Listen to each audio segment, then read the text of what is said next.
Good morning అందరికీ. నేనంటే చాలా హ్యాపీగా ఉన్నానండి. నేను ఎందుకు హ్యాపీగా ఉన్నాను ఈ పాటికే మీకు అర్థమైపోయి ఉంటది. అంటే నేను శనివారం వ్రతం చేస్తున్నాను కదా! సో, ఆ వ్రతంలో కొట్టిన కొబ్బరికాయలో నాకు పువ్వొచ్చిందనమాట.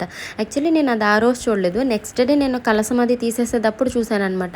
ఓరిని నేనసలు అబ్జర్వ్ కూడా చేసుకోలేదు కదా అనిపించింది. బట్ ఇప్పుడు చూస్తే చాలా హ్యాపీ అనిపించింది నాకైతే. అండ్ నేను ఎప్పటినుంచో అందరిని ఒక విషయం అడగాలనుకుంటున్నా. అంటే అందరికీ మోస్ట్‌లీ తెలియకపోవచ్చు. అంటే చాలామంది పిండితో ఒత్తులు చేస్తారు కదా! అదే దీపం కుందీలు చేస్తారు. నాకెప్పుడు చేసినా సరే ఆ పగుళ్ళొచ్చి ఆయిల్ అది లీక్ అయిపోతుందండి. అది ఎట్లా చేయాలనేది ఎంత ట్రై చేసినా అవ్వట్లేదు. మీకేమన్నా మంచి సలహా తెలిస్తే నాకు చెప్పండి. అంటే అవి బియ్యపు పిండి ఒత్తులు పగుళ్ళు లేకుండా ఎట్లా చేయాలి ఏంటి అనేది. సో, దాని గురించి నేను యూట్యూబ్ చూసి ప్రాక్టీస్ చేసినా సరే నాకు రావట్లేదనమాట.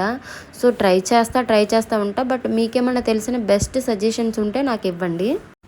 అండ్ నా పూజ అయితే చాలా బాగా జరిగింది. యాజ్ యూజువల్ ఎప్పుడు లేచేదే 3కి లేస్తేనే కానీ నా పని అంత అవ్వదు. లేచి మంచిగా ముగ్గు పెట్టి పీఠం పెట్టుకుని దాని పీటను కూడా రెడీ చేసుకోవాలి కదా! రెడీ చేసుకొని దేవుడిని పెట్టుకొని దేవుడిని మంచిగా అలంకరించుకున్నాను అనమాట. అంటే లాస్ట్ టైం తులసి మాల ఒకటే వేసానని చెప్పి మా మమ్మీ తిట్టిందనమాట.